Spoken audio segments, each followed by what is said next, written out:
தமிழ்நாட்டின் பழமையும் பெருமையும் நிறைந்த ஒரு புனிதத் தலம் பரத்கலத் கோட்டை. அங்கே எழுந்தருளியிருக்கும் கருணையின் வடிவம் பொது ஆவுடையார் சிவபெருமான். முன்னொரு காலத்தில் இந்த பகுதியில் பரதன் என்ற ஒரு வீரன் வாழ்ந்து வந்தான். அவன் செல்வத்திலும் இல்லை, புகழிலும் இல்லை. ஆனால் சிவபெருமானின் மீது அளவற்ற பக்தி கொண்டவன்.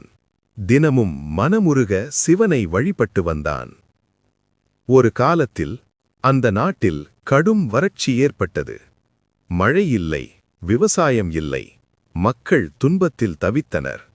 இதைக் கண்ட பரதன் தன் துன்பத்தை விட மக்களின் துயரமே பெரிதென்று எண்ணி சிவபெருமானை நோக்கி கடும் தவம் மேற்கொண்டான். என் மக்களை காப்பாற்று, என் இறைவா என்று கண்ணீர் மல்க வேண்டினான்.